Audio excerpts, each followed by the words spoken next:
Assalamu alaikum, my name is Hannah and this is Pepper and Pine. Welcome to day 19 of Qur'an Journaling.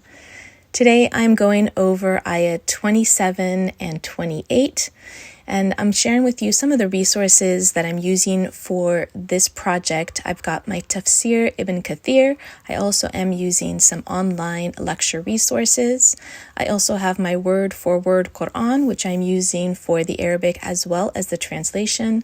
I also have my favorite resource. It is my Qur'an notebook. This has the Qur'an on one side and the English translation on the other side, and then blank spaces for you to write your notes and reflections and the Tafsir. I am adding some extra pages inside my Qur'an notebook, and that way I can add more notes, and I just tape the extra pages right over the blank spots that are already available in this Qur'an notebook. Each Qur'an notebook comes with 3 juz, and since Surah Kahf is in part in juz 15 and partly in juz 16, I have 2 of these Qur'an notebooks. So this Qur'an notebook has the English translation for the Qur'an on the side, which is coming in really helpful. However, my word-for-word Qur'an has a more detailed translation, and so when possible, I write that translation into my Qur'an journal, which I will show you shortly, and that way I have less notes to write in some cases, because the more robust translation, which includes areas in parentheses for clarification, since there's more description within the translation, I have less to write in my reflections, because sometimes my reflections are making sense of some of the terms or maybe an Arabic word that has more depth. And for all of that, I am using either the Tafsir book that I have here, which I'm also writing notes in the margin. Notes get written everywhere, except I prefer not to write notes like in the Qur'an that I'm using daily. And so I like having the Qur'an notebook to write notes in. And of course, my Tafsir book, I don't mind writing notes in. And then I try to collect these and then actually write them in my Qur'an journal. So while I prefer not to write in the Qur'an, I'm very okay about writing in books otherwise, as you can see here. And once I am ready to transfer these notes into my Qur'an journal, then I can sort of choose the ones or choose the notes and the reflections that I want to add into my Qur'an journal, because they don't all make it in sometimes, especially if I am writing the Arabic and the translation and the word for the ayahs that I'm working on. Sometimes there isn't enough room to write the rest of my reflections. For today's illustration, I'm writing a book, and this will represent the idea of ayah number 27 regarding the Qur'an and regarding the recitation. So ayah 27, the translation reads, "And recite what has been revealed to you, O Muhammad sallallahu alaihi wasallam, of the book of the Qur'an, and of your Lord," i.e. recite it, understand, and follow its teachings, and act on its orders and preach it.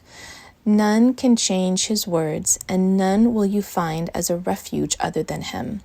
So when I was reading the translation, I was also reading the words that were in parentheses. And so this also includes some of the clarifications regarding what the words mean. For instance, the word recite is one that I spent a little extra time on, because the word recite is different than read. When you read, you could read something silently, you could read it to yourself. When you're reciting, there's usually an audience. There's someone who's listening.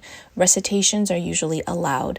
That is recite. So we recite the Qur'an, and so there are people who are listening. And it's not just for them to listen. The word recite also includes action. So it is that you are reciting aloud, people are listening, and then there is something that you do. So the beauty of Islam is that it is not only a belief where you hold these spiritual beliefs in your heart, and it's not just purely action. It is a mix of both. It is a balance, a harmony of both your belief and your actions. And in this recite, it includes this call for and this need to act upon the words that you are hearing and reading and listening to.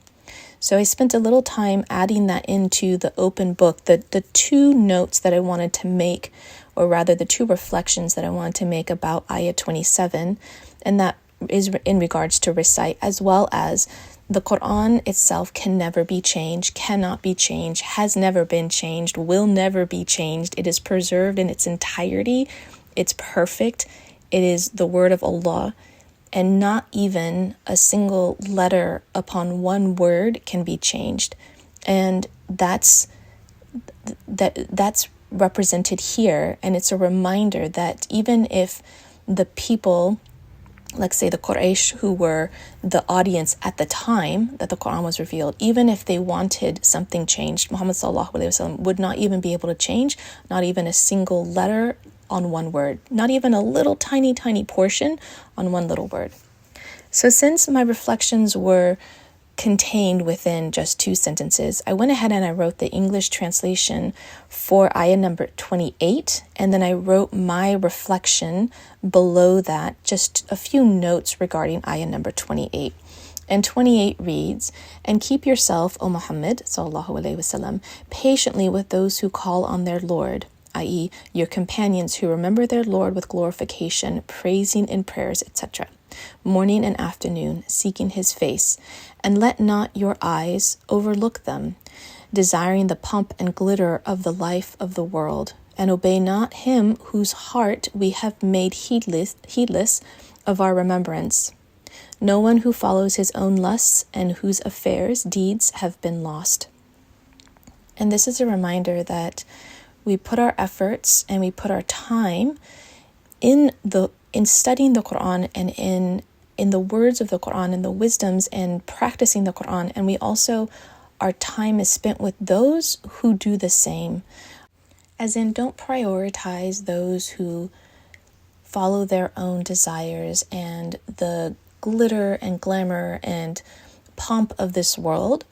And remember that a heart is never empty. And if it is not filled with the Quran and seeking the pleasure of Allah, it will be filled with something else. And the other things that it will be filled with will not be the things that bring you closer to Allah. They are those worldly aims.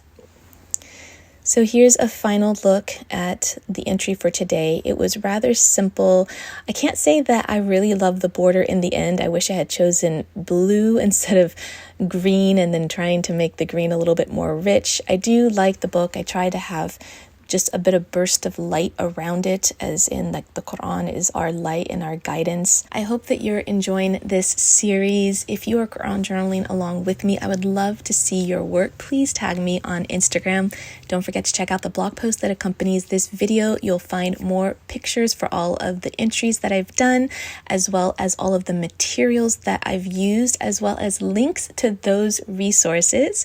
And if you'd like to see how we're Qur'an journaling on a daily basis, you can find me on Instagram at Pepper and Pine.